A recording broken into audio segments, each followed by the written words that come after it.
call the June 28th, 2022 Environment Committee meeting to order. And the first item on the agenda is the approval of the agenda, which we are now allowed to do by consensus. So if nobody has any changes, we will consider the agenda approved. Anybody have any changes? Okay, agenda is approved. Next up is the approval of the June 14th, 2022 Environment Committee minutes. Do we have a motion and a second? I don't know if I was here. Was I here? I was not. I wasn't here. None of us were here, but We're in I a looked at the predicament. minutes. I was here, So moved, but so I moved. can't make Yeah, the yeah, motion, so moved. so I'll second it then. thank you. So I assume you have no changes since you don't know what happened. All in favor, say aye. Aye. Or opposed? The minutes are approved. First item on our non-consent business agenda is 2022-182 Priority Waters List Approval. Emily Ressinger.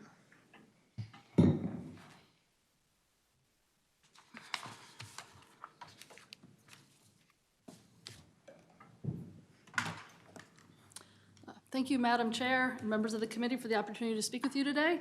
My name is Emily Ressinger. I'm an environmental analyst in the Water Resources section of Environmental Services. I'm here today to present business item 2022-182, which is the approval of the final priority waters list, so that the council can begin using the list to evaluate our existing programs.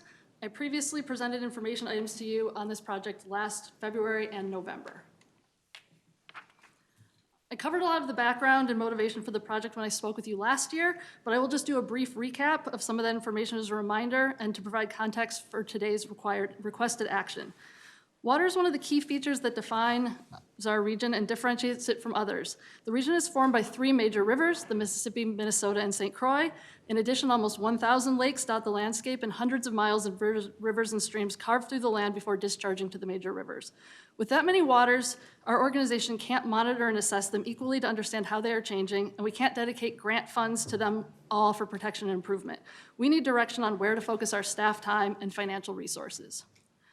The Priority Waters List was created to address this need. An initial Priority Waters List was created in 1982 to set plan making and plan implementation priorities. We've had some version of that list since then. Our current Priority Lakes List was last updated in 2015 with the last Water Resources Policy Plan. That list has been primarily used to establish which lakes council staff should monitor.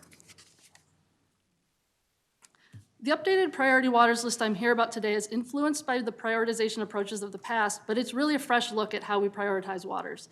This priority waters list is those waters the council has determined to be regionally significant based on their uses and benefits. This updated list adds rivers and streams for prioritization in addition to lakes. The list will be used for the council to prioritize its use of staff and financial resources. It will also be available for partners to use, but we expect other metro governments will also maintain a focus on their own priorities, whether or not they're on this list. The priority waters list is being developed to anticipate future needs. The list is designed to be a useful tool for a variety of projects rather than just to meet one or two needs. We can't anticipate all the ways the list may be used, but some of the first uses of the list will be to guide how the Met Council allocates resources to monitor, assess, plan for, and improve the region's water bodies, be a tool for developing policies and activities in the 2050 Water Resources Policy Plan, and offer insights to other organizations as they prioritize projects and spend their valued resources. We decided to focus this priority waters list on how waters are used and valued in the region. This approach supports the Met Council's mission to foster efficient and economic growth for a prosperous region, and it directly supports the 5 outcomes of Thrive MSP 2040. We believe this approach will complement state and watersheds' focus on water quality and impairment status of water bodies. These two different ways of targeting water bodies can be used together to pinpoint how work gets done in the region. At a high level, to determine the priority waters list, we evaluated all the uses and benefits for waters in the region and decided on scoring categories. We scored water bodies numerically in the different use and benefit categories using region-wide data sets that were either created by ourselves or obtained from partners. Then we determined numerical thresholds by which water bodies qualified for the list based on their calculated scores. We produced a draft priority waters list and sent it out for public comment. And then finally, we finalized the list using feedback received from those stakeholders. As I covered in the meetings last year, we ultimately settled on 7 use and benefit categories to score water bodies with: drinking water protection, recreation and tourism, healthy habitat, tranquil connection, equity, industry and utility, and science and education. Numerical scores were calculated for every water body in the region in each of these 7 categories. In addition to the 7 categories shown, we identified 2 additional categories as having important benefits: culture and history, and food provisioning. These were not used for scoring due to lack of quantitative and comprehensive data sets, but we are planning to figure out how we can work with partners in the region to address these important water benefits that we weren't able to quantify, and we're gonna look into that hopefully as part of the Water Resources Policy Plan update. After selecting the 7 categories shown on the previous slide, we calculated scores for these categories using over 70 data sets. Then we decided waters should qualify for the priority waters list if they met at least one of these 4 reasons. First, if a water body is used or reserved as a drinking water source. Second, if a water has a high recreation and tourism score. Third, if a water has a high healthy habitat score. And fourth, if a water has a high well-rounded score, which was calculated as an average of the 7 use benefit categories on the prior slide. We finalized the draft list in March and shared the draft list on our project website and sent out an email via Gov Delivery to a list of partners and stakeholders. We included a wide swath of stakeholders in our outreach, including Met Council staff, city, county, watershed, and state agency staff, MCES-specific groups, including MOSAC, TAC, and the Water Resource Policy Plan Advisory Group, and policymakers, including City Council and Watershed Board members. We invited all of these groups to 2 open houses online that drew a total of 23 individuals. As part of our feedback process, we received feedback from 53 individuals. Much of the feedback was very supportive of the list and the approach, but we also received information about data sets or specific water body amenities that we had missed. And so we were able to take this information back to our assessment, and then this additional information resulted in some changes to the list. We now have a finalized priority waters list, which was included as tables in your packet. There are actually 2 separate lists, one for lakes and one for rivers and streams. The priority waters are listed alphabetically, so the order doesn't indicate any level of importance. After finalizing the list, our staff may tier the list for internal purposes or make sublists of waters by qualifying category if that will be useful to our work, but this is the list as it is that we'll be sharing externally. The list includes 47 rivers and streams, including the 3 major rivers, and it includes 142 lakes. The previous priority lakes list included 115 lakes, and we've determined that that increase of 27 lakes should still be manageable for our staff. So our request today is that the Metropolitan Council approve the priority waters list for resource decision use by council staff. And with that, I will take any questions. I do have the priority waters list with me, so if you're interested in a specific water body, I'm happy to help look that up. So thank you. And the priority waters list is also linked in the agenda item, so we can peruse it ourselves too, which I did. Were there any, you said there was 27 additional lakes. Were there any that came off the list? Thank you, Madam Chair, and members of the committee. There were several that came off the list, I think around 25. And so most of the previous list is still included. And the reason waters came off tended to be a few reasons. One was that we were looking at more comprehensive data sets about why a water had high recreational value. We used to give waters, we used to allow waters to qualify if they had a boat landing or a boat launch and a regional park and were, I think, 100 acres in size. When we went back and looked at the data set, a number of lakes had qualified as having a regional park when they only had a boat launch. So we removed those, and then they didn't qualify for other reasons. And then our healthy habitat category was much more, we just looked at a lot more data sets there, and waters used to qualify if they just had one designation, such as being a waterfowl feeding and resting area, and now that was one of many of the metrics we looked at, and so some waters had gotten on the list just for that. When we looked at other in-lake data or what the surrounding land use was, they didn't qualify anymore, but we looked at that several times, so. Thank you. Are there other questions? Thank you, Madam Chair. I'm curious, do other regions in the country do this? Thank you for the question, Madam Chair, members of the committee. That's a really good question, and I don't know that we looked at that. One thing it's taken me a long time to realize is that our region is really unique in how many resources we have. There's some other regions in the country that are, like Vermont, New Hampshire, upper northern or upstate New York, and then Wisconsin, but most other regions are, really limited, and especially for natural lakes, have very few or none at all. So I don't know the answer to that, but I do think it's not surprising if we're one of the few regions that does for that reason. Madam Chair, I would just comment that I think this is the kind of project priority focus that other parts of the country might benefit from. I just think I always find this part of our committee's oversight to be really, really interesting and very motivating. Thank you to you and your colleagues for doing this work. It's great. Thank you, Madam Chair, members of the committee, I appreciate that. Go ahead. Thank you, Chair. Could you say more why lakes that were not on the list in 2015 are now, and specifically for my district, it would be Lake Como?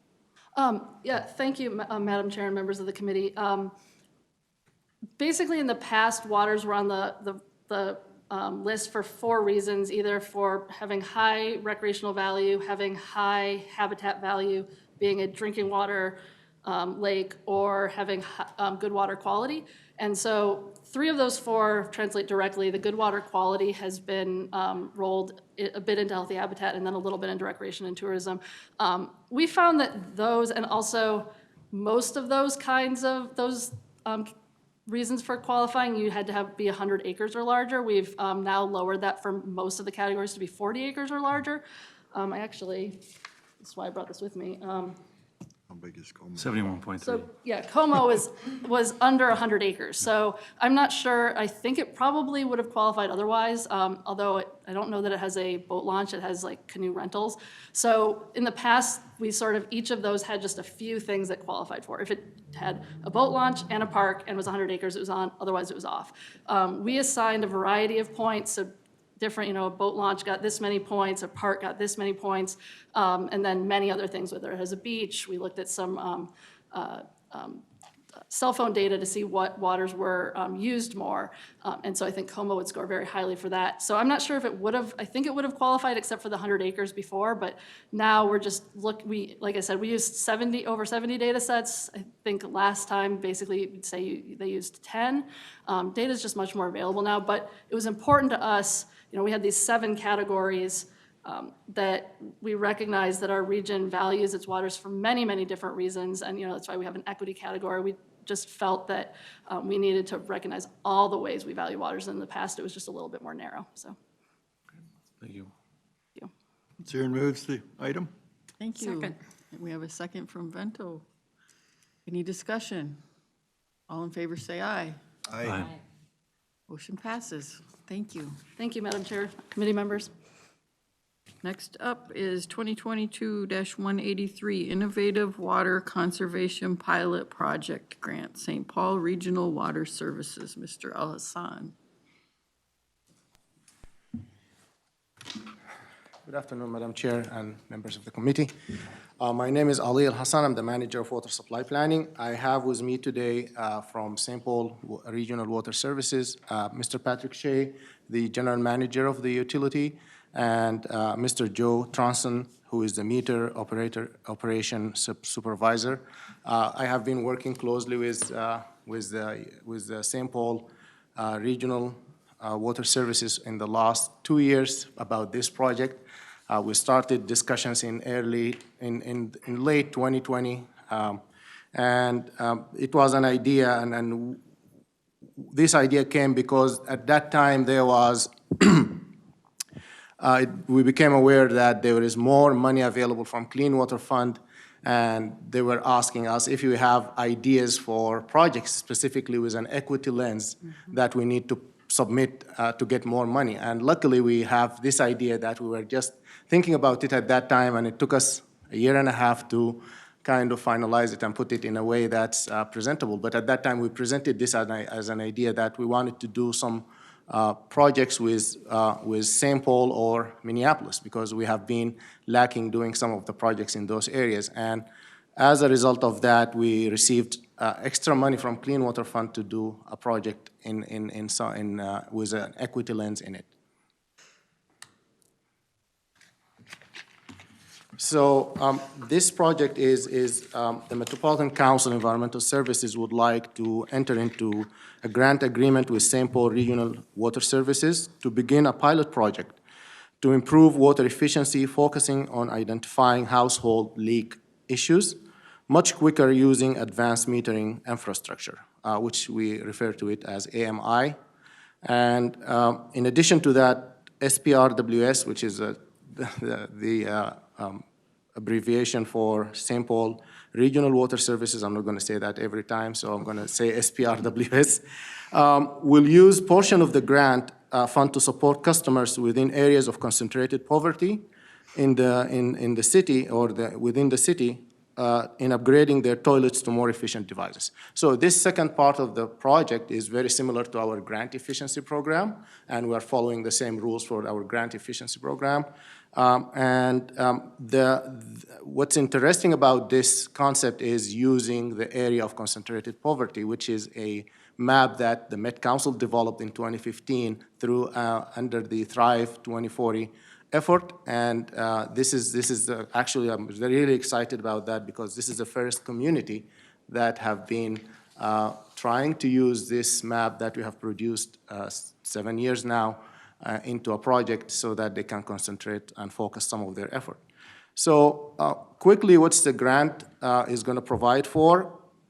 During the next 2 years, the grant will provide $250,000 to SPRWS, $150,000 to install 7 AMI, or the, what do we call it, the advanced, I think I'm calling it right, advanced metering infrastructure, AMI, on areas of concentrated poverty in St. Paul. These collectors, they call them collectors, they will provide almost a real-time data collection for an estimated about 15,000 to 20,000 accounts of St. Paul. St. Paul Regional Water has about 95 accounts, so this is about a quarter of their accounts that they have. These will provide a real-time data collection and transmission and storage and analysis.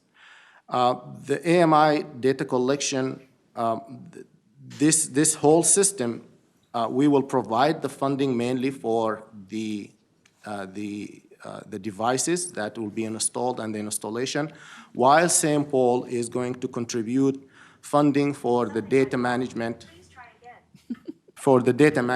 software that they're going to need to install so that they can collect the data and analyze it and sharing it with customers, as well as they are going to hire a full-time meter technician to coordinate this leak program.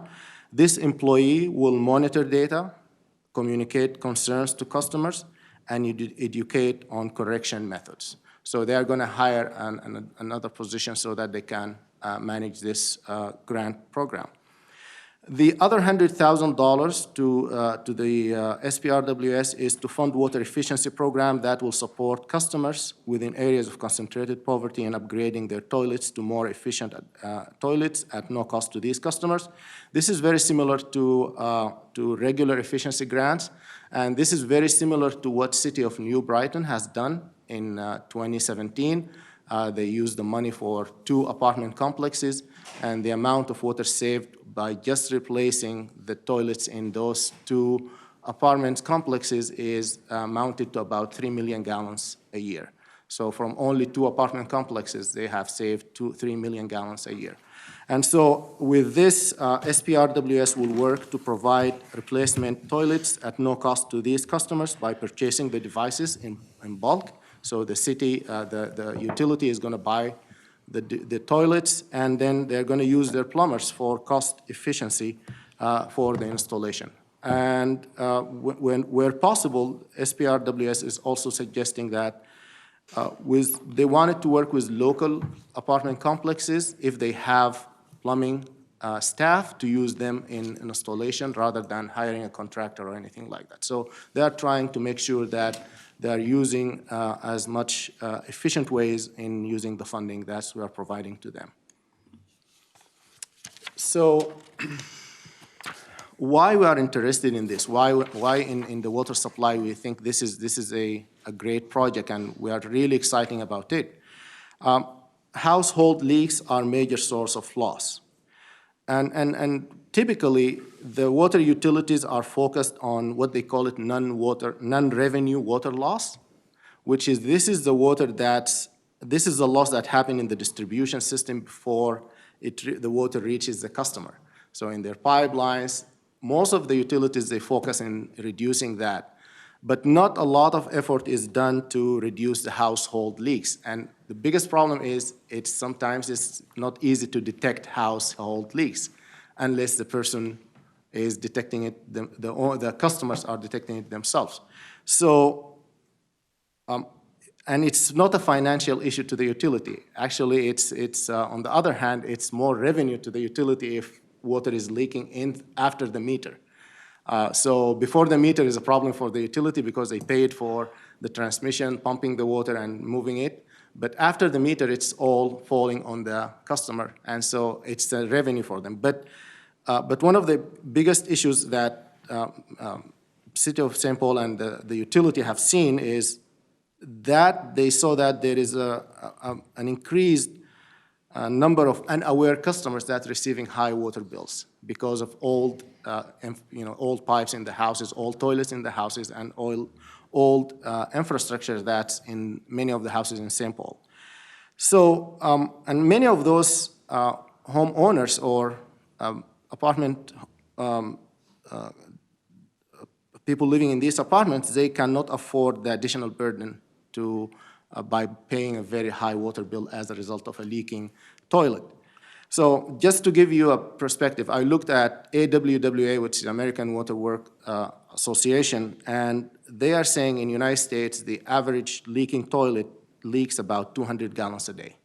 So that's 60,000 gallons a month. That's a significant amount of money if you translate it, especially in St. Paul, because St. Paul has a higher rates, and St. Paul and Minneapolis, they have higher rates because of its surface water and all of the treatment that's going into that. So if you can imagine, if you have many of those in one area, that's a significant issue that they need to deal with. And in a bad case, leaking toilets can go up to 4,000 gallons a day. So that's a significant loss of water. That's 3 gallons a minute. So with that, that's the first issue why we wanted to look into this. This is a big loss and big financial burden on many of the customers who cannot even afford the regular life necessities. So usually how the communities deal with these in-house leaks, what they do is they create a leak audit program where they take the meter data, they analyze it, they flag the accounts that suspected of having a leak based on significant increase in water use. The current practice for many of the utilities around the metro area, and if you live in a place that you receive your bill every 3 months, you are one of those communities that they will drive by with a device. They will check from their cars. Most of the utility guys, they drive by, check your meter every 3 months, and then they take that data and go back and do the analysis for it. And that's when you get your bill. So while it's helpful at that time to use the quarterly data to alert customers of potential that we see a big spike in your use, so there might be a leakage. In many cases, the leak might have existed for weeks, if not months, before we can detect it, or the utilities can detect that leak. So if you are checking every 3 months, it will take every 3 months to detect the leak if it's happening in your house or in your facility. So I will use one of the examples that St. Paul shared with us. This is a March reading. The one in red is a March reading, and it shows about 1,500 units that used in that quarter. The previous usage was only 10 units per quarter. So that's flagging a big flag for the utility. and they looked at that at the end of 3 months. So they called the customer, and they found out that the customer, she was in hospital since July, and no one was living in the house. The house was vacant. And I was just talking to Joe this before the meeting, and he was saying that it was really surprising that people can hear the water coming out, but no one called the utility to tell them about it until you can see the iceberg coming out of the window of the house. So SPRWS sent staff to shut down the water from the outside because there's no one living in the house. And based on the calculation that they used, they estimated that there is a pipe that broken in the house in December of 2021 and was not detected until they did their reading in March of 2022. So 3 months, and it was leaking at 8.36 gallons a minute for 85 days.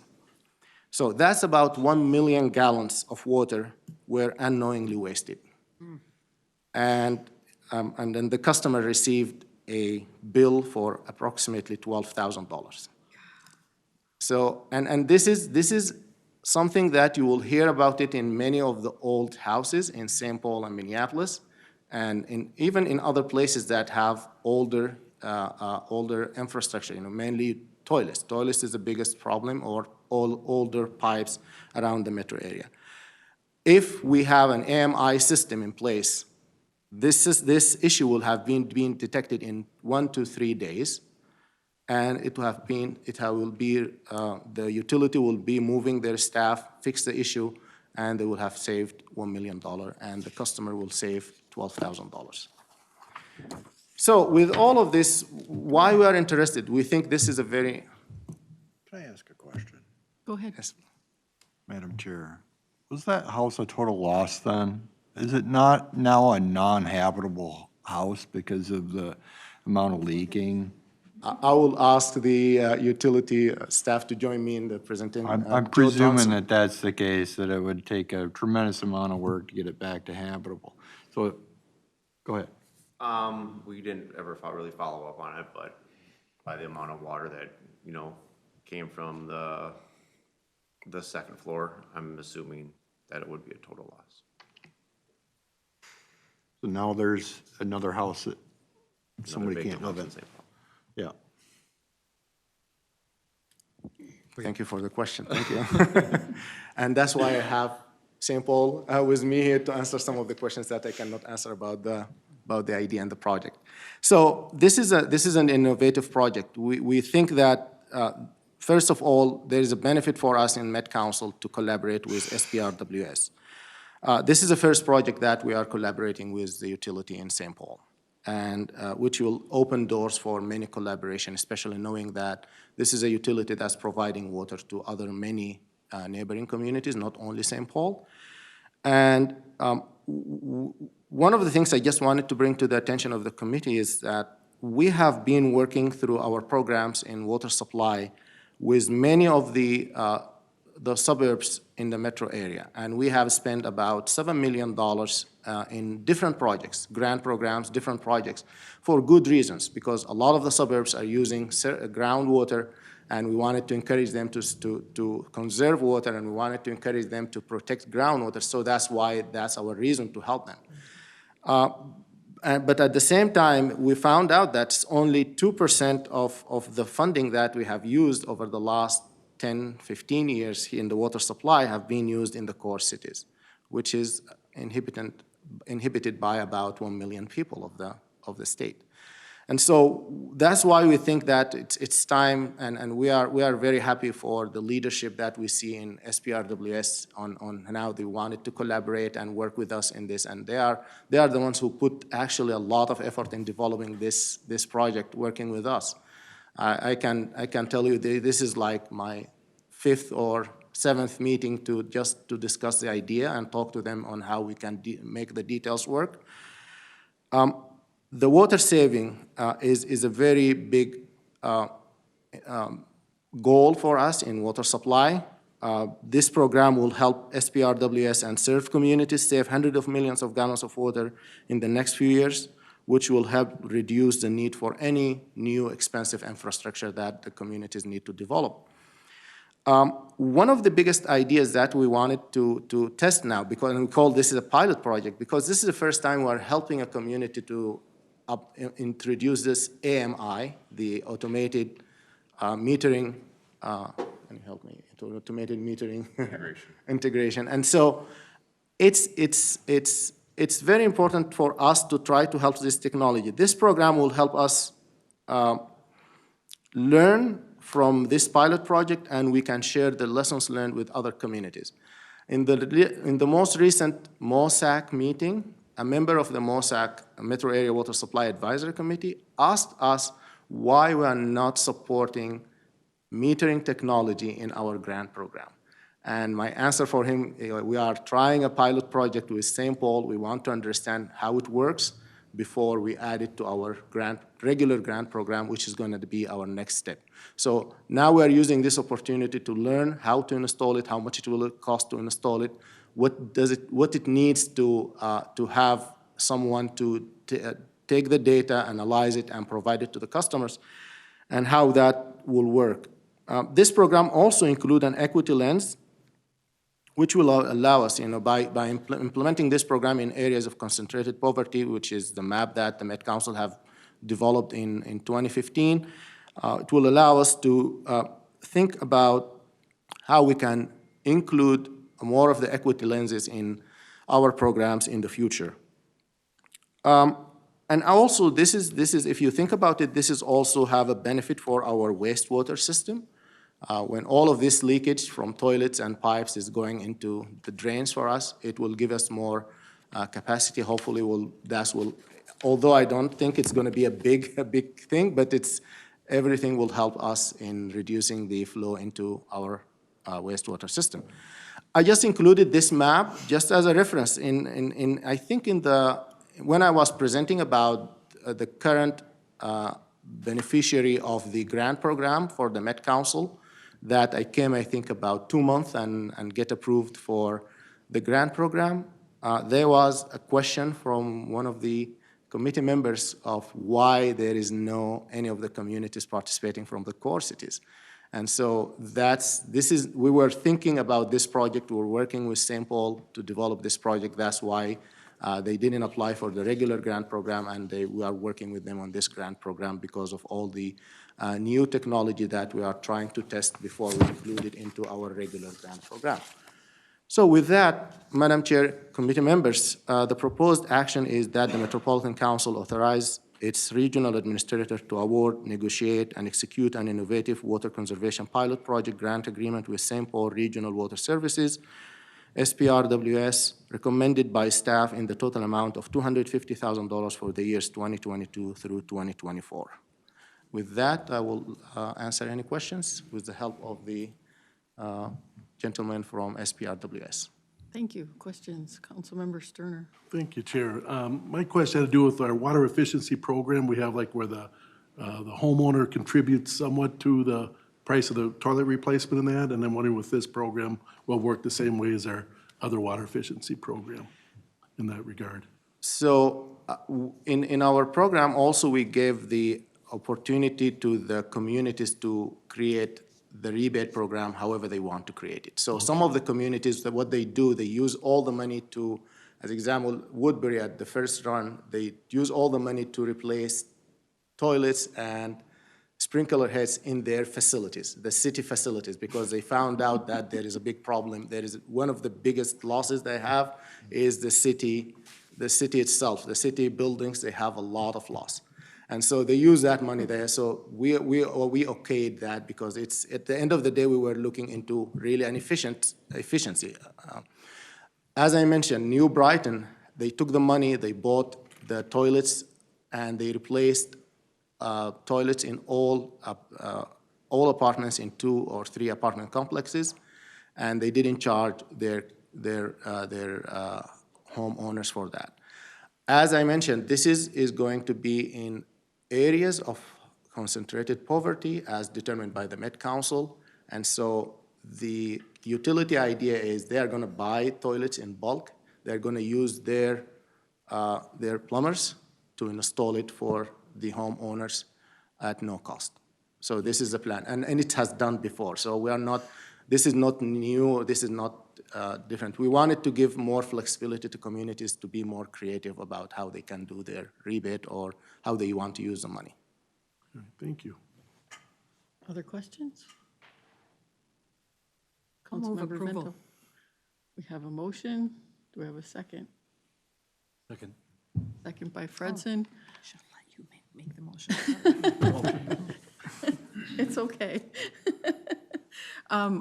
I just wanted to make a couple comments too. I don't think most people realize that toilets can wear out and need to be replaced. You know, people just assume as long as it is flushing, it's fine.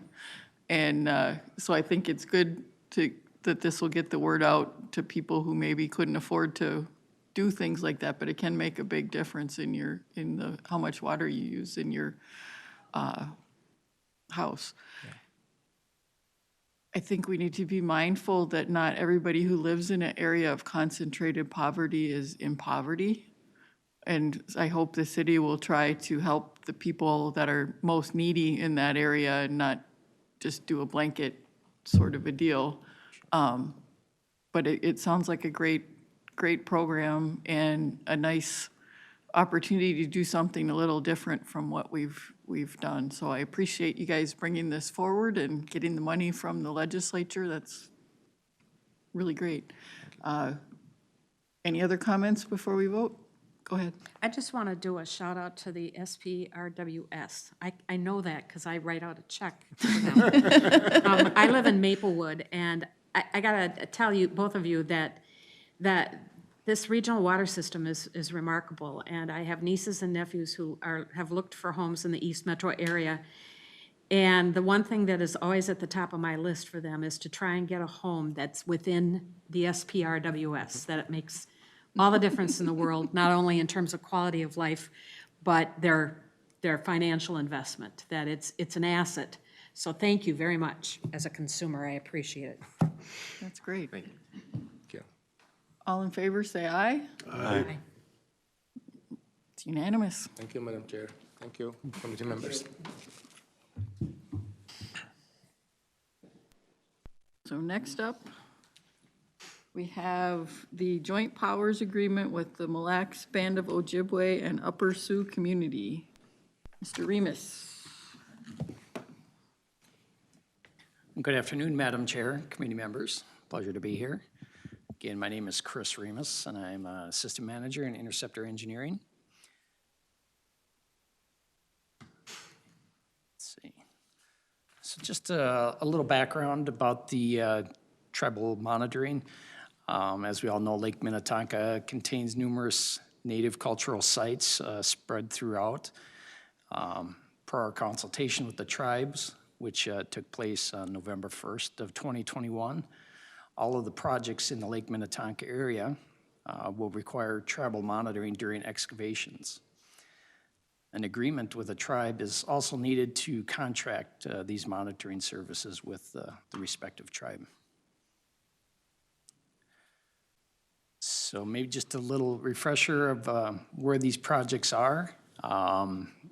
There are 5 projects that were brought, I believe it was early 2021 when we approved the Lake Minnetonka Facility Plan. 2 of the projects you see, items 1 and 2, are both located in the city of Orono. Project 3 is in the city of Deep Haven. And project 4 is in Excelsior Shorewood, along with project number 5, the L21 lift station, is also in the city of Shorewood. So as you can see via the map, it's all around the lakes, and there are various levels or impacts or adjacent cultural resources near all these sites. So the agreement terms that would authorize the tribal staff to perform excavation monitoring work. It would also allow us to reimburse the tribal staff for excavation monitoring time and other directly related services such as administration, travel, etc. It will assign who is responsible for reporting, And also MCS will work with the tribes to provide language in the plans and specifications, alerting bidders to the need for monitoring, and also clarify the language in there for unanticipated discoveries and mitigation plans if anything were to be discovered. So the proposed action today is that the Metropolitan Council authorize its regional administrator to negotiate and execute an agreement or agreements with the Mille Band of Ojibwe and Upper Sioux community for excavation monitoring for tribal cultural resources during the construction of the 5 projects identified in the Lake Minnetonka Facility Plan. The cumulative value of this agreement or agreements will not exceed $600,000. And with that, I can be available for any questions. Thank you. Thank you. Are there questions from the committee? Councilmember Fredson. Thank you, Chair. Just so I understand, is this new under this administration? I've never Or heard is of this something dating like this back before. prior to the Walls Flanagan administration? Madam Chair, committee members, this is per Executive Order 19-24 from Governor Walz. And in a nutshell, when we kind of intersect with tribal interest, sites, things like that, we are one of the named agencies that should initiate that tribal consultation. Any Pretty follow-up? good. And just to follow up, I mean, obviously a good thing, and thank you for your work, and I think this is a positive step, so. And I agree. It's good because some of the tribes are a little nervous that we might find something and just cover it up and keep going. And so it gives peace of mind to everybody that we're doing things the right way. My question is, how did you decide which tribes to contract with? So, Madam Chair, at the time of the consultation, the tribes that participated in that consultation, one in particular had made that request that be done. And we've had recent conversations with that tribe and Mille Band and the Upper Sioux community as they both expressed interest in wanting to monitor these excavation sites. From my understanding, it's maybe who has interest or who is a local tribe in that area that wants to participate in that. But in this instance, those were the tribes that expressed interest to take the lead in that monitoring activity. Okay, thank you. Any other questions? If not, we would need a motion. So moved. Second. Motion by Zarin, second by Vento. All in favor, say aye. Aye. And it's unanimous. Thank you. Next up, we have 2022-185 St. Paul Inflow and Infiltration Demonstration Project Grant Amendment. Mr. Colvin. Thank you, Madam Chair. Good afternoon, committee members. For the record, my name is Kyle Colvin. I'm the manager of the Wastewater Planning and Communities Programs Group in Environmental Services. Today, I'll be presenting and requesting approval for an amendment to the St. Paul I&I Demonstration Grant Agreement that was entered into between the Metropolitan Council and the city back in 2018. I would also like to recognize at this time that we have Aaron Haas in the audience today. He's representing St. Paul Public Works. He graciously agreed to come here at my request to answer any questions that the committee may have regarding the city's grant project.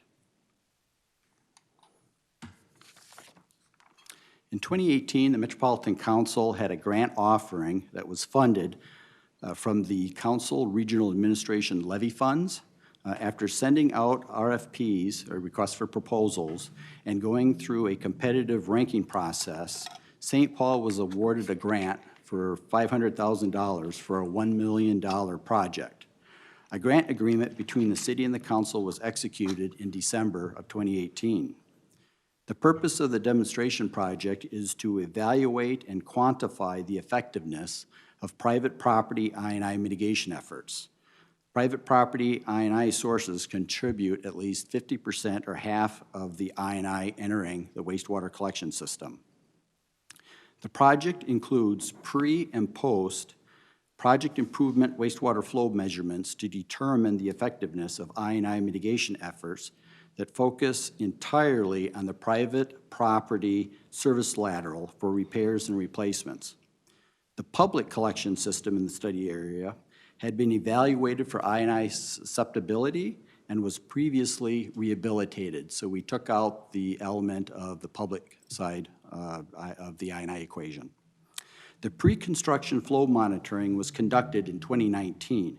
However, with the onset of COVID restrictions in early 2020, in-person interviews with homeowners and home entry for the private lateral inspection was never initiated.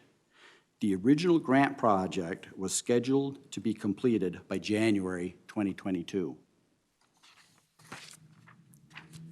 The grant project area includes a multi-block area in the West Side Flats neighborhood in St. Paul. That neighborhood is located south of the downtown area, just on the other side of the river.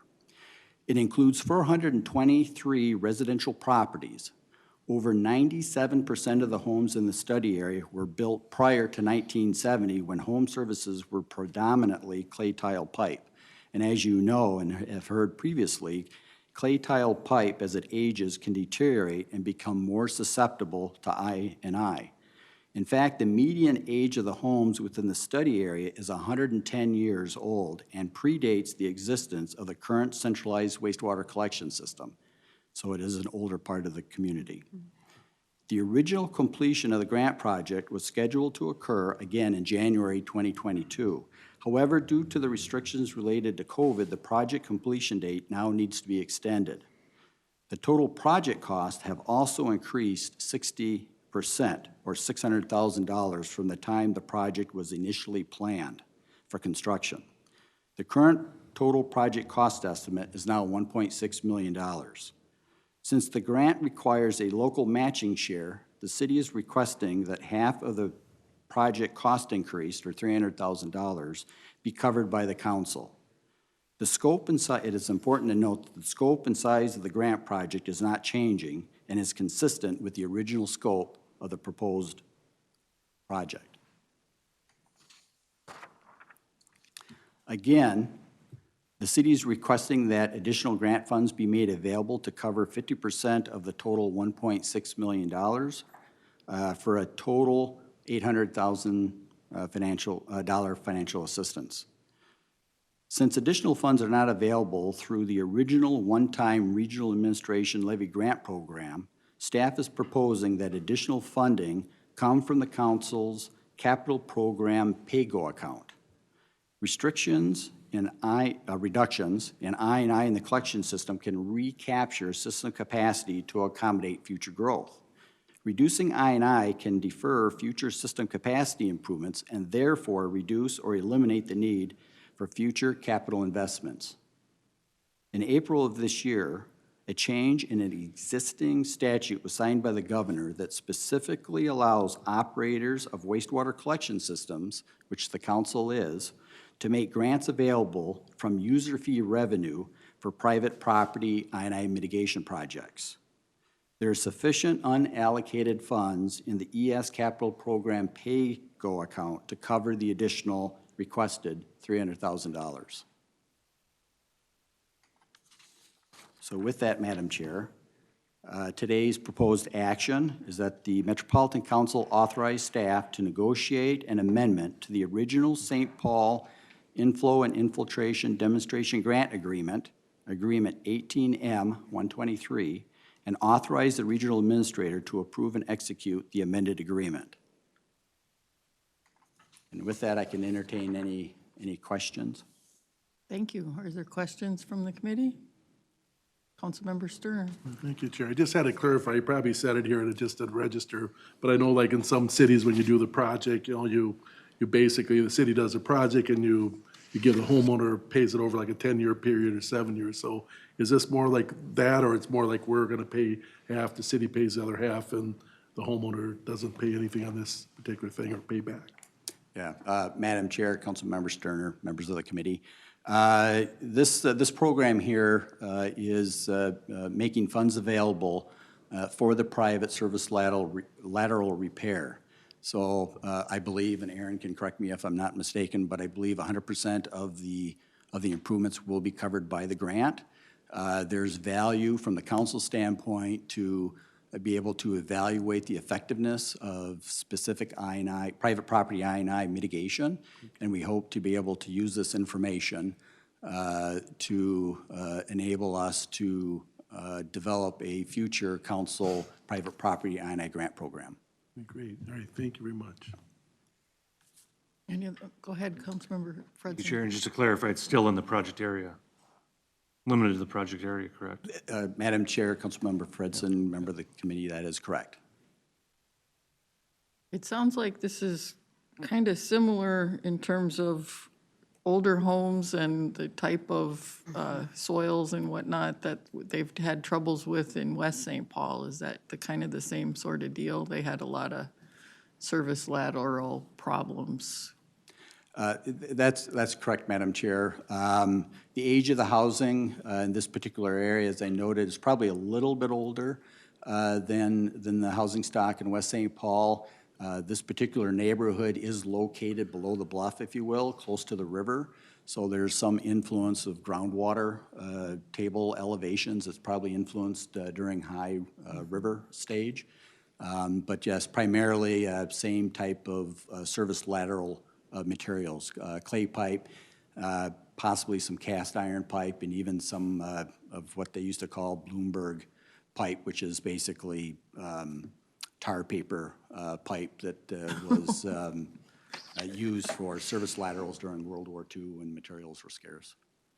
Wow, that sounds important to get rid of tar paper pipe.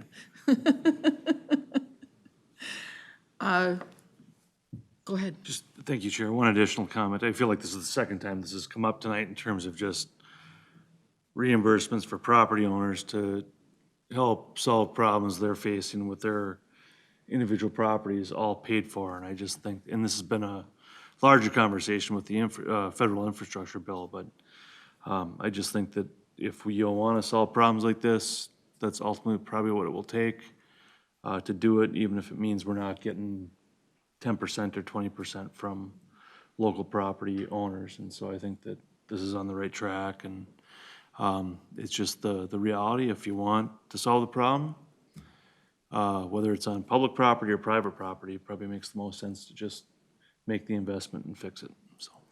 I think that in terms of getting access to all of the properties and really being able to quantify in an area so that we have good numbers to use in other discussions, it's worth it to pay all of it so you can get everybody's participation, because otherwise somebody needs to say, no, I'm not letting you in my house because I don't want to potentially have to pay several $1,000s. So for sure, for this part, I think it's great. We can have another discussion later about whether you can scale that up to a bigger level without having some homeowner participation in the project. But yeah, I agree for this project at least, it makes sense to get everybody to participate by having them face no possible cost for their participation. So I think we still need a motion and a second for this, if there aren't any more questions. So moved. Second. So we've got a motion by Fredson and a second by Sterner. All in favor say aye. Aye. Unanimous. Okay, thank you, Madam Chair. One correction, I think I actually referred to that tar paper pipe as Bloomberg pipe. I think it's actually Orangeburg pipe. Okay. So in case somebody Googled it, I wanted to make sure you didn't get a financial report or something. I was going to just take your word for it. I wasn't going to We Google could update it. the but Wikipedia with that. Thank you. Thank you. And that takes care of all of our business items. For information items, we have the 2050 Water Resources Policy Plan updates. We've got Judy Sventek. Jen, I have no idea how to say your name. It's Kostrowski. Kostrowski, okay. Kyle, are you part of this too, or just Jen? I'm here for support. Okay. Thank Madam you. Chair, Judy and Kyle are moral support. So good afternoon, Madam Chair and committee members. My name is Jen Kostrowski. I'm an environmental analyst with the Water Resources Planning Unit within Environmental Services. I'm here today to share the progress and activities that have been afoot since your last update last summer in June 2021.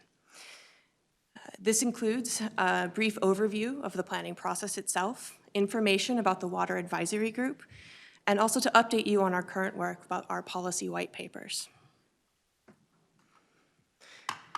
Before we get into the updates, I want to set the planning context for this work. I'm certain that a few, if not all of you, have seen this slide before, but it's a handy reminder of what we're trying to create in the overall schedule for our policies. There are three major planning documents that inform and contain regional water policies for our wastewater system, our water resources, water supply, and wastewater planning within the metro area. The first is the Regional Development Guide, and on this screen it's listed as the Regional Planning Framework. It also comes in different names. It currently is Thrive 2040. This document contains the regional vision, values, and goals. It also contains our land use policy, which has strong connections and implications for our waters within the metro. The Regional Development Guide directly informs our system plans, including the Water Resources Policy Plan. The Water Resources Policy Plan provides the framework for our integrative water planning efforts within the Council. We define our specific goals, objectives, policies, and actions for water planning, which includes water resources, water supply, and wastewater. And it also has our wastewater system plan in the document. It outlines the requirements for our local comprehensive sewer, our local water supply, and our local surface water plans, and they are all part of the comprehensive planning process. And it gives additional information, including information about the priorities waters list, which you heard about just earlier in this meeting. Lastly, the last document that we have on this screen is the Master Water Supply Plan. This document provides additional guidance and information to our community planners and water supply operators related to the development of regional, sub-regional, and local plans and programs for water supply. These documents were created on a 10-year cycle, which starts with the information gathered from the US Census. Currently, right now, we are on the right side of that circle, in which we are developing the Regional Development Guide and the system plans. Excuse me. They will be adopted, hopefully by 2025, in which the system statements will be followed, and then the local comprehensive planning process. Hopefully, that will result in getting local plans from our communities in 2028. All of this is a huge undertaking, and we cannot and should not develop this on our own. And so the first way that we are getting outside feedback is from our Water Resources Advisory Group, or I have shortened it on these slides to Water Advisory Group. It's a little less of a mouthful. The Water Advisory Group is a group of local water experts from the wastewater, water supply, and watershed sectors. We tried to balance the distribution evenly across the region with all 7 counties represented and across all of the different water sectors with 7 members from each. Another way to look at this representation is looking at it on a map. And so the blue shaded areas is where we have representation, again, in all 7 counties. And that representation comes from either city staff, watershed staff, or water supply utility. Additionally, in addition to our outside advisors, we do have staff, council staff that help support this advisory group as well. And those names are listed on this screen. We do invite other staff as needed as different expertise is discussed in meetings. The Water Advisory Group has met 3 times, including our kickoff in the fall of 2021. We have primarily been using our members as resources to identify emerging water issues and evaluating our proposed policy areas to see if there are any gaps in where we are heading. It has been fundamental and extremely beneficial to have these exchanges so that we can hear local perspectives and insights. While starting this work in the pandemic has not been easy, we have found ways to engage our advisory group to get their perspectives integrated into the work that we're doing. Some of the work that we've done, this is some examples of the work that the group has pulled together, but we have done visioning exercises, and as you can see on this screen, this is the vision that the group brought for the waters of the Metro for 2050. And the largest words that I can see within this screen right now is sustainable, clean, and abundant. It seems like a pretty good vision for the waters of 2050. We also have been using the collaboration tool, Mural, to help us visually work together to try and identify different policy gaps or different areas that perhaps we should explore. I know that the content is too small to see, so this is just to show you an example of the work we have been doing. And so this is a way that we've been able to hear advice about our draft policy areas in which we will finally bring to the committee for your approval much later in the process. It's also been an opportunity to hear about some of the issues and challenges from the local perspective, and that content has been directly applied within our policy research, or what we have been calling our white paper projects. Before I go too far, I should explain first what a white paper is. Generally, white papers are reports that inform readers concisely about a complex issue. They're meant to help readers understand an issue, solve a problem, or make a decision. In our case, for this project, the white papers are intended to assist policymakers in shaping the 2050 policy. Our white papers and the subsequent feedback about them will help influence the content of the 2050 Water Resources Policy Plan and the Regional Development Guide and the Master Water Supply Plan. So we're hoping that these white papers will help inform at all three levels of water policy within this process. Here is our plan or our milestones for the white paper project. We are writing the papers in 3 different spurts. The first round of white papers happening March through May, the second round June through August, and then the third round of white papers September through December. We had to shift and distribute them across the summer just so that we had the capacity to write all the papers. I'm going to briefly cover the topics within each of these papers. Some of these papers are not yet written. As you can see, we're not planning the third round until a little bit later this year. So this is the proposed content for much of the papers. The water quality paper is the first and probably the largest breadth of the papers that we will be covering. It's quite the topic. It encompasses the quality of surface waters, groundwaters, and contaminant concerns for drinking water supply and wastewater operations. It will outline an approach to tackle current known and future unknown contaminants. We also will have specific information with 4 different contaminant groups, including chloride, nutrients, PFAS, manganese, trichloroethylene, and dioxane. We will also touch slightly on the fact that climate change is complicating these concerns and look forward to setting up the region for future water quality challenges. The reason why we only touch on climate in the water quality paper is that we have 1 paper dedicated to water and climate entirely. This paper will help identify what the regional climate risks are, highlight the potential impacts on our planning and operational efforts, and suggest policies and strategies to address climate actions through adaptation and mitigation activities. We also are writing a paper about wastewater issues. As the owner and operator of the regional wastewater system, we need to plan for and commit to staying ahead of any future challenges for wastewater treatment within the region. For this cycle of planning, in addition to continuing operations and policies needed to support those continuing operations, we have identified 6 new major topic areas, or areas that started in our last plan that now require a little bit more input to help develop our policy and direction for our wastewater system. These 6 areas are looking at improvements to our waste disposal and receiving processes and the approach, our aging infrastructure, existing community wastewater systems that are not owned or operated by the council, and potential regional system expansion, in addition to private or public inflow and infiltration. Again, setting us up hopefully to tackle future challenges as we look towards 2050. Within the engagement of our water advisory group, we heard that water reuse was an important issue that needed to be further explored with our 2050 water policy. The 2040 plan started the discussion of reuse, but now new information is available, and it will help us reevaluate this issue and update our policies as needed. This paper will look into stormwater reuse and wastewater reuse, both internal to our plants and external for our stakeholders.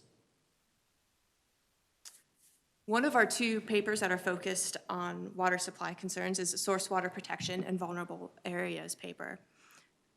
This will help investigate the connections between land use and water protections and the challenges of overlapping jurisdictions, water contamination, and emergency response to protect our water supplies. We also are going to have a paper about rural water concerns. This paper takes a deeper dive into local concerns within the rural portions of the metro. We're evaluating the impact of our community designations and density requirements, community and private water utilities, and environmental challenges that are common to the rural communities. This paper will have input from various divisions within the agency, especially our community development staff, since they are foundational to the community designation process. And lastly, we're going to be writing a paper about water availability. In this paper, we will be investigating the challenges of water access. If a community cannot physically access the waters, either for drinking or recreation, due to droughts or water ownership or land ownership, how does this impact their ability to prosper? An equal challenge is water use. What if the water is there, but it's not clean enough to use? These are two areas that are often complicated by groundwater and surface water connections, and we will be exploring those concepts within this paper. So this is a lot of work, and it's important to show the timeline for the effort. And this is a complicated timeline, so I'm going to walk you through it. It's a little bit. Let's just leave it at that. So the stars on this timeline are opportunities in which we know we will be engaging with the Environment Committee. And those red dots towards the end of that timeline show how often we know we need to be engaging with you as we get closer towards the end of this process. But just walking through the beginning of the timeline to show where we've been and where we're heading. We started in 2020 with this process, and council staff got together to brainstorm water issues that we thought were worthy of investigation. We then wrote up some papers and tried to establish what the council thought about those issues and shared those papers with the Water Advisory Group. And that was really key, just like as I mentioned before, to bring in that local perspective. And so now as we're authoring these white papers, it's that opportunity to merge the council expertise with the local perspective so that we can really develop policies for your approval as we move towards the Water Resources Policy Plan and the approval towards 2025. And so with all of that, I'm open to taking any questions. Thank you. Are there questions? Councilmember Vento. I don't have a question. Well, I guess it is a question. I'll frame it as a question. Jen, has there been any work with environmental nonprofits that are engaged in this work as you've been doing the right papers, doing the planning? Yeah. So, Madam Chair, council members, or committee members, we have not yet, we have through unofficial or informal means, we do have formal plans to reach out. So we all have connections, and we've been talking with our colleagues about this process. So we will have a broader stakeholder engagement as we go forward, and we definitely are going to be involving our nonprofit connections as well. Good, thank you. Madam Chair, if I could, I think it's, I'm glad to hear that, because I think it's important, because so much of their work, and I'm thinking of one organization in particular, you know, just overlaps beautifully with this, and I think that both the Met Council and those nonprofits would benefit from the collaboration. This is excellent. I want to thank you. I'm anxious to read these white papers. I'm going to hold you to that. No problem. Other questions? I'm looking forward to the white papers as well. On the rural issues, it looked like your representation sort of misses the rural portions of Dakota County, and it might be worthwhile to connect with people from that area too, because the water supply issues for farmers for irrigation is a really big issue. Yeah, in Madam that Chair, area. To that point, I know that the Water Advisory Group is just that first blush of getting that feedback. And part of our ongoing conversation with the Water Advisory Group is who's missing from this conversation, so that as we continue to develop our engagement, we are bringing those voices in. So we know that right now the first cut is the first cut. We have full plans of bringing more voices into the conversation. Well, and there's also overlap with what MOSAC does as well, so Absolutely. great. Okay. Thank you very for much. this opportunity. Met Council Smart Ash Project, University of Minnesota, Mr. Rosen. Madam Chair, while they're getting settled, I had to read this a couple of times just to make sure I was reading it correctly. Sorry, bad joke. I'm familiar with it because it's in my district and adjacent to Councilmember Sterner's district that they've been doing the research, so I'm looking forward to hearing the results. Great. Well, thank you, Madam Chair and committee members, and thank you for the opportunity to present our research results today. My name's Carl Rosen. I'm a soil scientist at the University of Minnesota. Been working on the potential for using incinerator ash as a phosphorus fertilizer source since the 1990s. This particular project started in 2017, and I was actually in this room at that time to tell you what we plan to do. And I'm happy to report that after 3 very good field seasons, we're able to evaluate the ash that's being produced.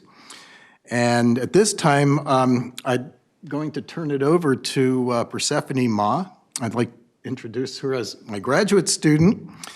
And the reason is that she did most of the work on the project. So Persephone, you heard it here. you're on the floor. Madam Chair, Council, committee members, thank you so much for having us. As Carl mentioned, I'm Persephone. I'm the PhD student, and I'm going to talk to you about this Met Council Smart Ash. I don't know if you remember from a couple years ago when we were here, there is a lot of phosphorus in this ash. And so fundamentally, we are trying to figure out, can sewage sludge incinerator ash be used as an agricultural phosphorus fertilizer? We broke that down into a few additional questions. Does this ash provide phosphorus? If it does, how does it compare to other fertilizers?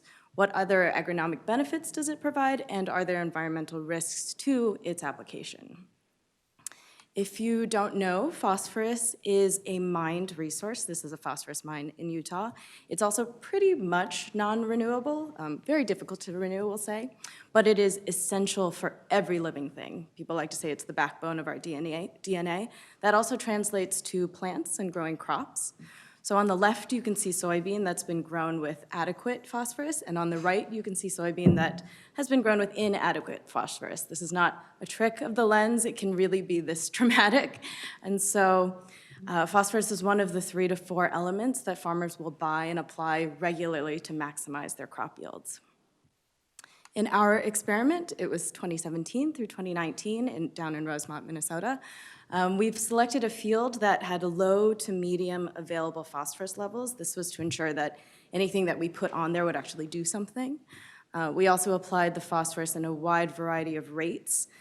For this particular field, 80 to 100 pounds of phosphate per acre would be appropriate, but we wanted to make sure we got a nice range to look at the response. And we also grew a rotation of corn and soybean throughout those 3 years.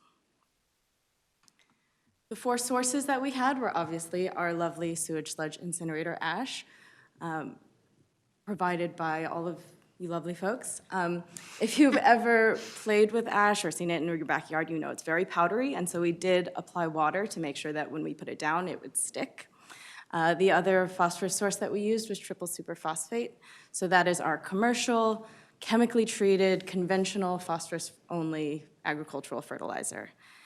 In comparison to those 2, we also had 2 wastewater treatment-based products, one being biosolids provided from Blue Lake, and struvite, which is magnesium ammonium phosphate. In the bottom right-hand corner, you can see the fertilizer content, so nitrogen, phosphorus, and potassium for our 4 sources. But I will obviously go into more detail about that. Here I have presented to you 28 different elements in all of our 4 sources. This is a lot of detail. You don't need to look at all of it. What I will say is for the elements that are worth watching, ash has high concentrations of copper and zinc. However, concentration is not the only way to look at how a fertilizer works in the world. So concentration is basically how much of an element is in that product when it sits on the shelf. Loading rate, on the other hand, is how much of that element is actually put to the ground when you're using that product.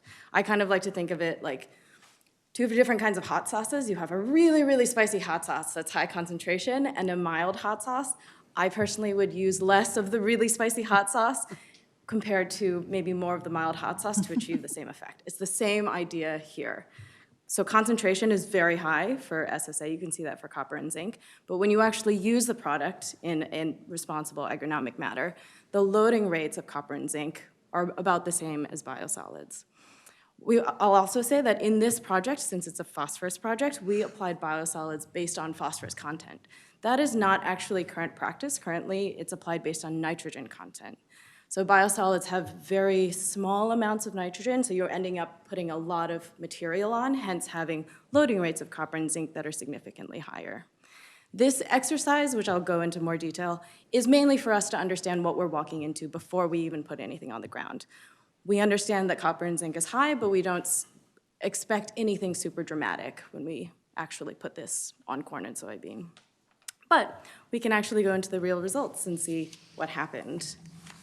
So first, I will start with corn yield. For a lot of people, this is like the end question of whether a fertilizer worked or not. So the way to read this graph is the different colors are the different phosphorus sources. Across the bottom, you have the increasing rates that we applied for the 3 years. Across all 3 years, we had high corn yields. This is over 200 bushels per acre, which is quite good. In 2017, corn yield only appeared to respond to the conventional phosphorus fertilizer. In 2018, corn yield didn't respond to any fertilizer. But in 2019, across all of the P sources, so TSP, the ash that we're looking at, biosolids, struvite, they all increased corn yields when we put down that fertilizer. Fundamentally, what that means to us is that while it was a delayed effect, SSA is providing a fertilizer effect, and it's in line with the other P sources that we're comparing it to. Yes, Madam Chair. Was 2018 drier than the other years? Because this area wasn't irrigated, if I remember correctly. Correct. We didn't see significant differences at our field site in moisture or climate. There may have been external factors like nitrogen application or something that might have messed with it, but what I was actually going to say is we don't have a great answer as to why 2017 and 2018 didn't look great. Unfortunately, this is relatively common when you're doing field studies in real conditions. Yeah. Thank you for the question. I wish I had a more satisfying answer. Soybean results look better. Yeah, so we'll move on to soybean results. This is soybean yield. So what I will say, in our experiment, soybean and corn were grown differently. When we grew corn, we applied fertilizer before we grew it. When we grew soybean, we actually didn't apply any additional fertilizer, and so any response that we saw in soybean was a result of the phosphorus we applied the year before with corn. We always planted soybean after corn. So looking at just the residual phosphorus that was still left there in soybean, we actually, similar to that 2019 corn yield, saw that across all P sources, they all increased soybean yield at pretty much the same rate. More evidence for us that SSA works, and that it works pretty similar to the other P sources. There are obviously many different ways of categorizing whether something worked or not. This is yet another one. One way to look at whether P fertilization worked is how much phosphorus moved from the ground into the plant. That's called P uptake. Here, similar to 2019 corn yield, similar to soybean yield, we see the same idea. All of them increase the amount of P uptake in corn grain, and SSA performed the same way as P sources. Just looking at this plant data, it looks like SSA works, but we also this was a comprehensive study, we wanted to make sure we were also looking at the soil environment. After the plant is harvested, removed off the land, we want to know what's left. So here we have available soil phosphorus. This is basically a broad metric of what phosphorus the plant can actually use. This 3-year average, you can see that across all phosphorus sources, the line goes up. When you apply a phosphorus source, the available phosphorus in the soil goes up. That is good. That is a positive. However, the bottom line, the green line, is our SSA line. So while it does increase available soil phosphorus, it might not do it quite to the same degree as the other phosphorus sources. This is a little bit of a hint as to the fact that SSA might behave differently than the phosphorus sources. Ultimately, we've answered our first question. ash provides phosphorus. It has a fertilizing ability. There are hints in various pieces of our data that imply that SSA might be a little bit different, but fundamentally, at the end of the day, it has phosphorus. And so our questions now are the next steps. What other environmental benefits are there? What environmental risks are there? I'm coming back, I mentioned copper and zinc before. We are back to zinc. This is, on the left you have soil extractable zinc, which is kind of like the available zinc, available phosphorus idea. And on the right side you have corn grain and corn stover zinc concentrations. I will walk you through these graphs, don't worry. So on the left, soil extractable zinc. The green and the blue higher lines are soils that have been fertilized with SSA, or ash, and biosolids. So you can see that fertilizing with these leads to a significant increase in soil extractable zinc. I'm sure a question is that a good thing or is that a bad thing? So many elements behave this way, zinc and copper being one of them. Zinc and copper are plant essential elements. Just like phosphorus, plants need a certain amount of zinc and copper to operate fully. However, at very high concentrations, zinc and copper can be toxic, and so that's why they're often monitored in the environment. At these concentrations that we see in the soil, it is well within bounds. It is a safe, healthy soil environment. And you can actually see the plant nutrient behavior in the corn grain and corn stover graph. So corn grain and corn stover for the blue and green lines are flat. That is the plant taking up the zinc to the concentration that it needs. The pink and orange color, or whatever, purple and red, just kidding, the ones that go down are TSP and struvite, which do not provide zinc. And so therefore the plant is lacking as it continues to grow. This is, I will say, copper behaves the same way in the sense that it is a plant essential nutrient, and it can be toxic at very high concentrations, and it behaves very similarly to zinc, whereas biosolids and SSA are higher. So I just showed you zinc pretty much. But this is further evidence that not only does SSA provide phosphorus, it also provides other plant nutrients. Just like biosolids, it's a comprehensive fertilizer source. However, we do know that we are applying elements that are not all good, and we were keeping a close eye on that. We have 11 elements of concern here. The way that you read this is basically, we have, arsenic, lead, those ones that we always get questions about with human-based products. Each of these blocks is a different element. The top of the block is the maximum concentration of that element that you'll find in western soils in the US. The bottom is the minimum, the bold line is the mean. The little gray dots or shapes are our initial soil that we started the experiment with, and then the concentration at the end of 2 years, or at the end of our highest rate applied. So like the worst that it hypothetically got in our study. And you can see, just looking across of all of them, they are within bounds. Oftentimes they're very close to the bold line, which is the mean. This, for us, besides additional statistical analysis that we did on the actual data, basically says that there are no red flags in terms of these elements of concern: arsenic, cadmium, lead, whatever it is. And it all comes back to that idea of concentration versus loading rate. You put so little of the actual SSA on that you're not putting many of these elements on. So finally, an additional part of this project that I haven't talked about yet is microbes. I'm sure you've seen all kinds of microbe things on the TV and radio and stuff. Soil scientists are similarly excited about them. The idea for us to include it in the study is mainly that if this ash works, it fertilizes, it has copper, it doesn't apply anything else, but it destroys microbial communities. That's probably a bad thing. Luckily, we did not find that. We looked at bacteria and fungi and archaea and found no responses to any of the P sources in bacteria. We did, however, find an interesting response in fungi. So the way to interpret this graph is basically the different colors are different phyla, and if you see changes in those colors, that means that something that we did in a treatment changed the fungal community. These arrows are pointing out biosolids treatments that we did in 2017 and 2019.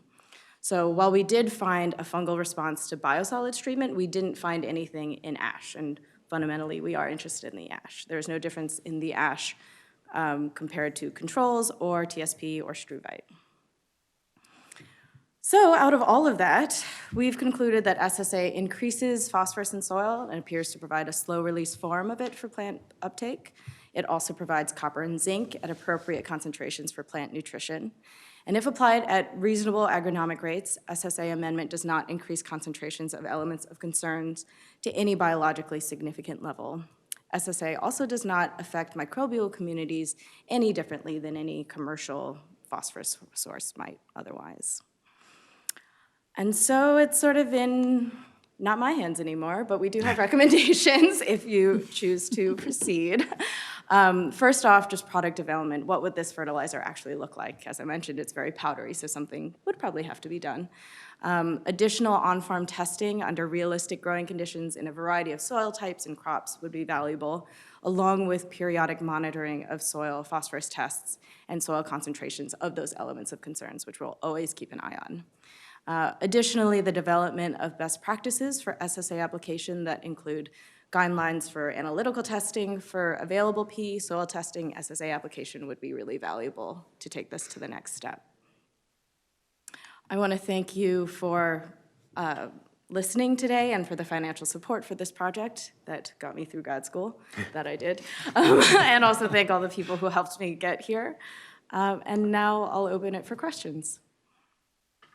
Questions, Councilmember Sterner.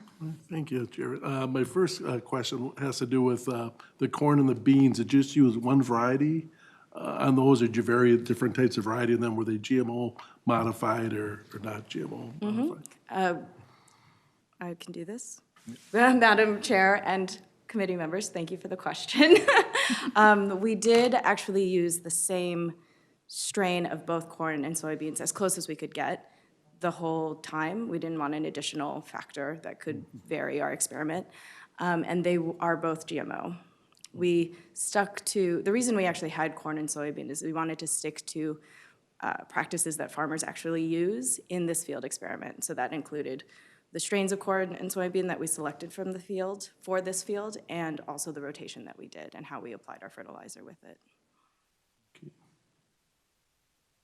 Councilmember Zarin. Yeah, so it begs the question, is this commercially viable? Is this, what are the economics of it? Yes, what a good question. Madam Chair and committee members, thank you for that question. That I believe that as an agronomic fertilizer, it is viable. The behavior of how it releases phosphorus is slightly different than your traditional phosphorus fertilizers, but there are products that are sort of bucking that trend of how conventional phosphorus fertilizers work. So there's a tail sort of to follow. Struvite, one of the other phosphorus sources, being one of them. The economics of it, I cannot speak to myself, but Yeah. I don't know if someone else, you can. Madam Chair, committee members, yeah, it's a little hard to kind of project what the economics would be right now, but, you know, biosolids are being applied. We don't see any red flags relative to biosolids. So we think if it's managed properly as an agronomic phosphorus source, it could be used. In terms of economics, it could actually be transported further because you don't have the moisture content, you don't have a lot of the, well, when you incinerate it, the carbon goes off, other things go off as well, which is good or bad, but it concentrates the phosphorus, so it can be transported further. So from an economic standpoint, it's actually in favor as a phosphorus source. Councilmember Vento. Thank you, Madam Chair. I'm curious, the Baker Family Foundation, I Googled, and there are several different ones. Do either of you happen to know where they're based out of and what their interest was in this? So the Baker Family Foundation is actually an alum of the University of Minnesota. And so they have a foundation that specifically targets people who will benefit, like graduate students, from smaller amount, not like hundreds of thousands, but tens of thousands, either to fill out a part of the research or to finish writing. And the alum has a background in chemical engineering, I want to say. He did a lot of paper manufacturing research.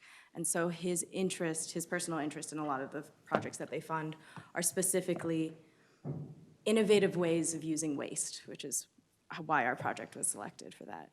Okay, and if I could just follow up, have there been any conversations with the Department of Agriculture here in Minnesota or the Cargills or the General Mills of the world as to whether or not they have an interest in this? Well, Madam Chair, committee member, thank you for the question.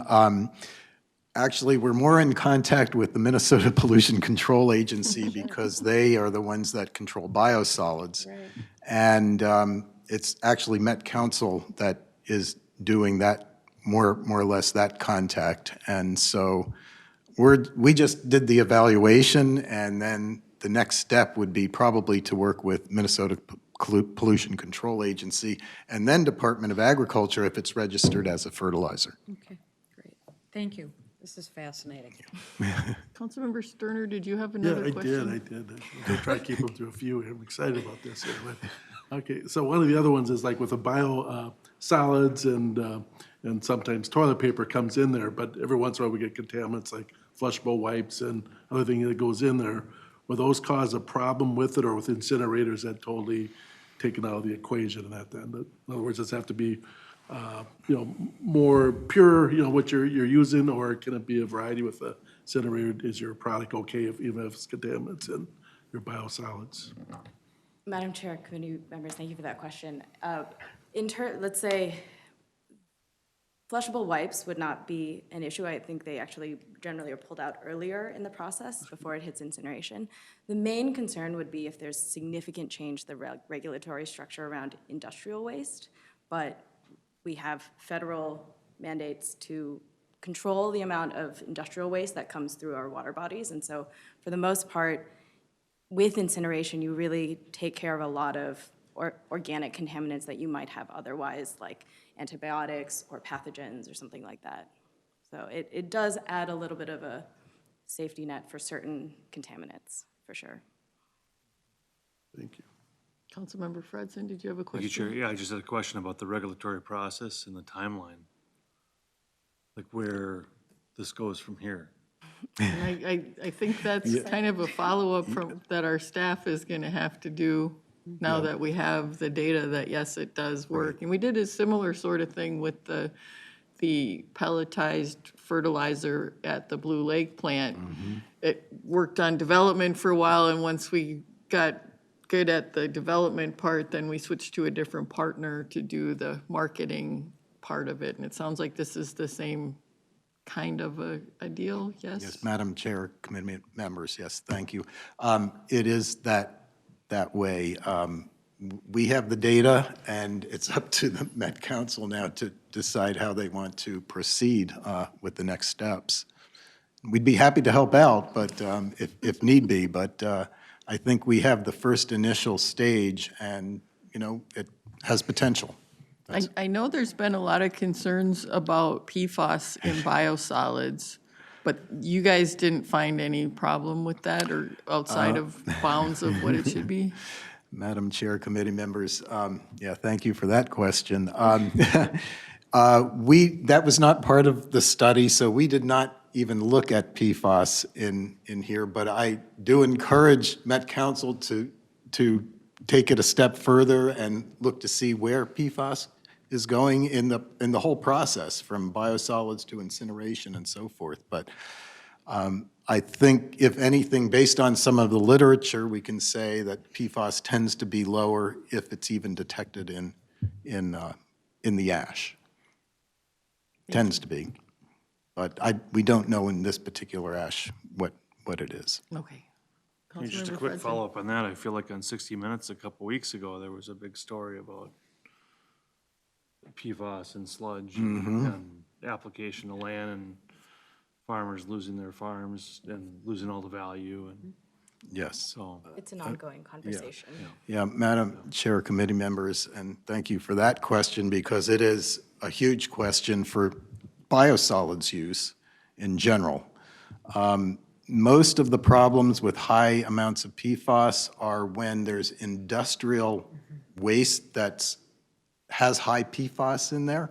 And I think the problem in Maine, that was the case. I think it was a paper mill sludge plant that was mixed with biosolids, and that's where it had very high levels of PFAS. So it's an ongoing research problem. I'm in a regional, actually it's a national group looking at biosolids application, and it's kind of at the top of the list.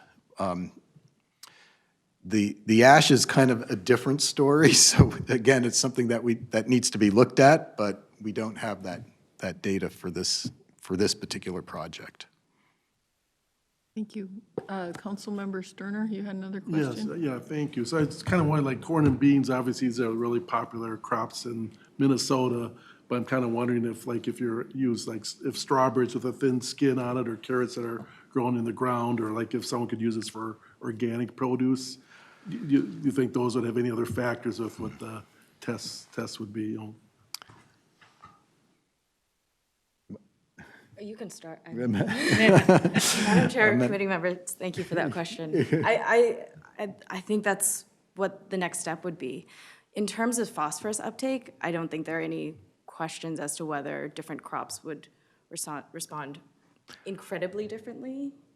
Yeah, so Madam Correct Chair, me if I'm committee wrong. members, we did do some preliminary studies in pots. We did look at lettuce, and we didn't see, again, it responded to phosphorus, it responded to the application rate. And lettuce is actually a crop that responds more to phosphorus than corn and soybeans, so we got very good responses with it. And we didn't see any other detrimental effects that you might see if there was going to be something out of line, so, yeah. In terms of the organic question, currently the regulatory structure around ash is relatively non-existent. It's unclear whether it would follow biosolids regulations or its own thing. And so, in addition, organic designation is very specific to what they are looking for, and biosolids are currently not considered organic. Right. But I will say that while every ash is different, it's very dependent on the location, so yay, yes, for having good ash. But in Europe, there are discussions about whether or not in their organic context, they can make this ash an organic amendment. So it's sort of dependent on broader regulatory structures, I think. And if Europe does it, we probably will follow, so they're very stringent. They are very strict. Thank you. Thank you. Any other questions? Well, thank you very much. That was very informative. Yeah, Thank you. thank you. That is the end of our regular business. We have reports from the general manager. I have one item. I mentioned a couple meetings ago about an upcoming event. In fact, it's a little over 3 months from now. The One Water Summit will be held September 13th through the 15th in Milwaukee, Wisconsin. In 2018, it was here in Minneapolis. It was a great event. Met Council was a host for that event. We had a lot of attendees. One of the things that they do with the One Water Summit that's a little unique is they have, they call them delegations, which are peer groups that attend together. And the idea is that then they can actually do some networking and collaborating and learning together so that when they come back to their homes and their businesses, they can collaborate on applying some of those things that they've learned and leverage that. So we will, and Councilmember Wolf has attended too, I think now. And we really want to promote that with all of you and encourage attendance. We'll also encourage staff attendance because we think this will be one of those valuable experiences. I'm finding that a lot of the conferences are getting well attended now that we're out of the travel restrictions of the pandemic, and I'm hearing the program's going to be really good. So stay tuned for more information. And they usually have field trips at the beginning before the conference starts. So if you do decide to go, look at the field trips and get signed up ahead of time for the field trips because they do fill up. And that's a great opportunity to see on the ground what's actually happening. Yep, and there are field trips planned. I haven't seen the whole list, but of course Milwaukee has a fertilizer product they make from their biosolids. Some of you may see it, is it Home Depot? You can buy Milorganite. Somebody local here I know has Milorganite. So I've toured it myself. It's pretty interesting. That might be one of the opportunities that you would have. They also have a giant underground pipe to store their excess wastewater. I don't know if they'll let us see that, but. They have a little different I&I situation than we do. They still have some beer products they use to test the water as well. Well, you never know. I'm sure that's going to be an option. So more to come. And we'll get you the details and a little more information on the delegation as that starts to come together. Thank you. Thank you. Is that it? That's it. Okay, well, with there being no further business to come before the committee, the meeting is adjourned.